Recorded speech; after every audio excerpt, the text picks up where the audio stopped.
Around the start of the 2010s, one of the in things at the time was zombies in pop culture. For example, with the famous Brad Pitt film World War Z, we also had the very popular video game The Last of Us, and also the extremely popular TV show The Walking Dead. But in recent years, I think there's been a general agreement amongst people that the zombie apocalypse story has kind of got a bit tired. And thankfully, The Walking Dead main show is coming to an end with season 11. However, the creators behind the scenes want to make a Walking Dead universe in the same sort of ilk of the Marvel Cinematic Universe, where we have multiple projects throughout the whole year. So for example, we've got a Daryl show coming up, we've got a Rick and Michonne show coming up, and also a Maggie and Negan show coming up, as well as Tales of the Walking Dead, which has just aired, which was a 6-episode anthology series. And when they pitched the show, it seemed quite interesting. We've got 6 different stories across 6 episodes, all taking place at different times within the zombie apocalypse. In episode 1, we followed Evie and Joe in your standard sort of road trip story, but it wasn't really that interesting, to be honest. It had a little bit of a Twilight Zone feel to it, but the main takeaway was that Terry Crews and Olivia Munn had decent chemistry, so I'd happily see these characters again, but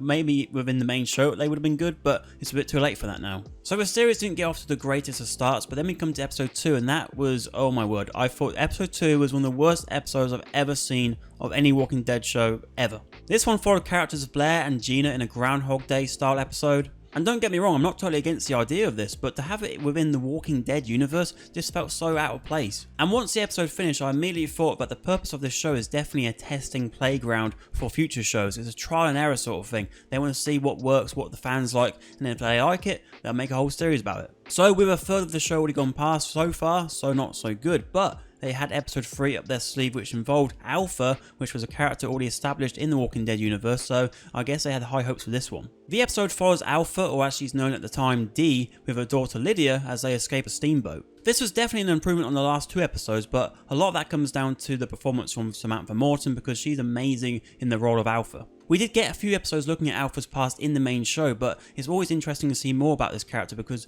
even before she became Alpha, she was still so intimidating. This episode is nowhere near the level of the Negan episode they did towards the end of season 10 where we looked at his backstory, but it's still a decent enough backstory episode where for those who are a fan of the villain Alpha, I think it's one you should probably check out. Moving on to episode 4 now, and we have Amy and Dr. Everett, and Dr. Everett's a character who likes to observe nature and study walkers. Amy on the other hand is quite energetic, and with the Doctor being quite reserved, the dynamic between the two characters did work. But the main issue with this episode is that I feel like we've already seen it many times before in the past, like especially the whole studying of walkers. We've seen that a handful of times as well, so it didn't really offer anything fresh and new, unfortunately. And yes, you could say, hold on, you didn't like what they did in episode 2 and that was something new, and now you don't like what they did in episode 4 and that was something familiar, so what is it? Well, I think the problem is that with episode 2 they went so far out, it didn't even feel like it was part of the whole universe. Whereas with this one, it just felt like they were keeping it way too safe and didn't really take any risks. So with that taken into consideration, how did the final 2 episodes fare? Well, with episode 5 we followed Davin, who's played by Jesse T. Usher, who you may know as A-Train from The Boys. First off, I thought he was fantastic. Like, I haven't actually seen him in anything other than The Boys, but he was great in this. We find Davin as he's being chased by an angry mob and they're calling him a murderer, and we don't really understand what's going on at all, but as the episode goes along,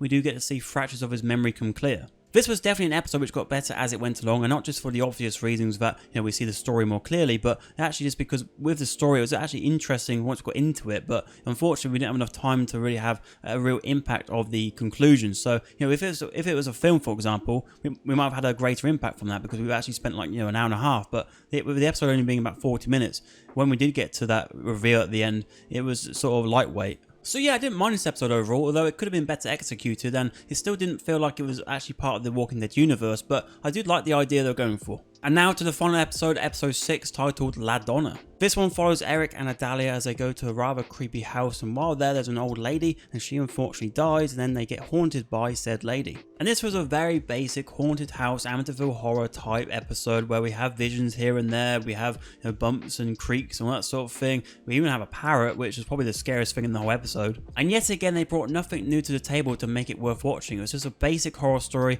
within the Walking Dead universe where, if it wasn't for a few walkers, it could have been any other horror show. With the show as a whole, I can see what they're going for, to sort of dip their toe into like the Goosebumps style storytelling, but it just, a lot of it didn't work with the Walking Dead universe. Like, I think a lot of people were hoping we'd see some stories like with paramedics at the start of the apocalypse, for example, see how they dealt with it, because a lot of that story we don't see because Rick's in a coma. Like I said previously, I think they threw a lot at the wall here, but nothing really stuck. And for Walking Dead fans, I'd say like episode 3 and episode 5 might be worth checking out, but they're not must watch. And then for non-Walking Dead fans, I'd say none of these episodes are really worth checking out. In terms of the future of the Walking Dead universe, of course, the main show is approaching its end, as well as Fear the Walking Dead, that's also ending soon as well. And then we've got those 3 shows I mentioned at the start of the video coming out in 2023. And then beyond that, I don't really want anything else, to be honest. I just want them to give Rick a satisfying conclusion to his story and then move on for a bit. You know, if they want to keep that creative team going, make something completely new, that's fine. And just accept that things have to come to an end at some point. You can't milk that cow forever. And with The Walking Dead, it doesn't even feel like it should be a universe anyway. Like, what's next? The Chronicles of Eugene? You know, like,